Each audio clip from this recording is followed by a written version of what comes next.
VK Singh, आप देख रहे हैं समाधान वाणी। आज का जो हमारा टॉपिक है ये उत्तर प्रदेश सरकार में जो कि जीरो टॉलरेंस की बात करती है।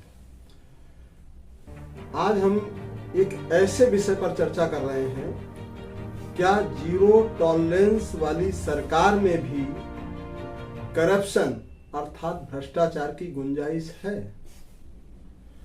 कदाचित सरकार के दृष्टि से देखेंगे तो निश्चित तौर पर सरकार में, उत्तर प्रदेश सरकार में, मौजूदा सरकार में भ्रष्टाचार की कहीं कोई जगह नहीं है, कहीं कोई गुंजाइश नहीं है।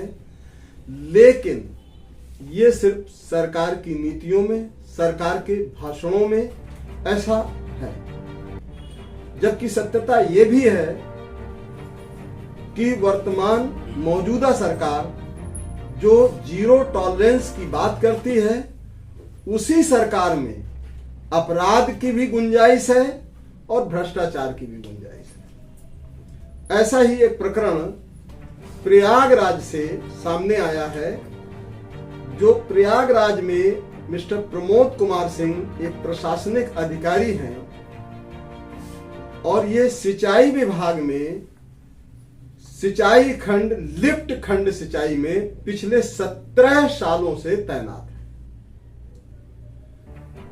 समझ में नहीं आ रहा है, क्या सरकार की कभी नजर ही नहीं पड़ी कि एक अधिकारी 17 वर्ष तक एक ही कार्यालय में, एक ही जिले में बना रहा? क्या यह संभव है? क्या उत्तर प्रदेश सरकार ने सरकारी कर्मचारियों के स्थानांतरण बंद कर दिए हैं? अगर नहीं बंद कर दिए हैं तो ये कैसे संभव है कि कोई सरकारी कर्मचारी, कोई पब्लिक सर्वेंट 17 वर्षों तक एक ही कार्यालय में, एक ही जिले में लगातार नियुक्त रह सके? और प्रशासनिक अधिकारी मिस्टर प्रमोद कुमार सिंह, जिनकी मैं बात कर रहा हूं, ये बड़े ही दबंग छवि के माने जाते हैं और इनकी खास बात यह है कि ये अपने ही लोगों के, अपने इष्ट मित्रों के, अपने रिश्तेदारों के फर्जी दस्तावेज के आधार पर उनकी फर्म्स, उनकी कंपनियां बनवाते हैं और कंपनियां बनवाने के बाद अपनी सिंचाई विभाग के टेंडर महंगे दामों पर उन्हीं को देते हैं। और ऐसा पाया गया है कि ये महंगे दामों पर टेंडर देते हैं, फिर उनकी बिलिंग भी पास कराते हैं और ये सब हो रहा है एक गुप्त करार के तहत।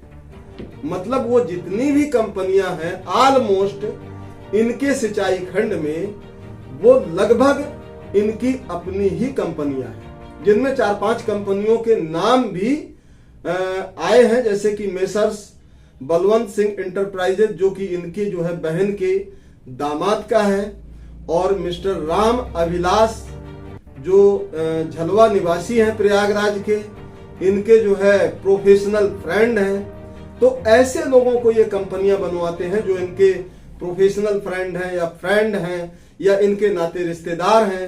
ऐसे रिश्तेदारों की ये कंपनियां बनवाते हैं, वो भी फर्जी दस्तावेज के आधार पर, फर्जी दस्तावेज पर। फिर उन्हें टेंडर देते हैं और टेंडर दे करके, महंगे दामों पर टेंडर दे करके उनका बिल इरेज करवाते हैं और बिल रिलीज करते हैं।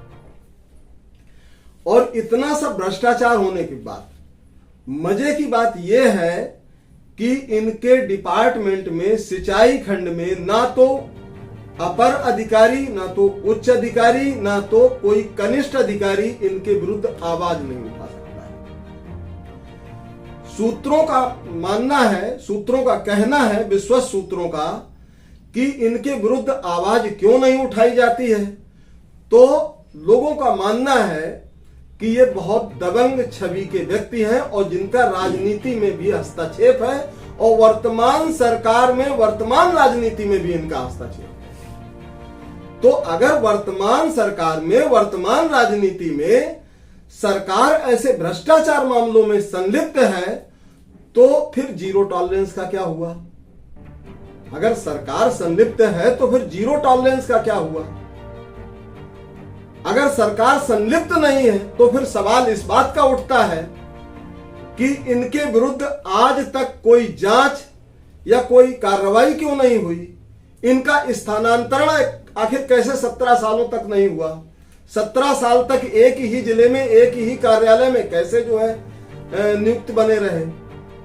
और इतना ही नहीं, एक शिकायतकर्ता की शिकायत पर विजिलेंस ने संज्ञान लिया और विजिलेंस ने जब संज्ञान लिया तो पाया कि जो शिकायतकर्ता ने जो भी आरोप लगाए थे वो प्राइमा फेसी लगाए गए सभी आरोप सत्य पाए गए हैं। अब ऐसे में सरकार से एक सवाल है कि क्या वास्तव में जीरो टॉलरेंस है या जीरो टॉलरेंस वाली सरकार में भी भ्रष्टाचार की गुंजाइश है?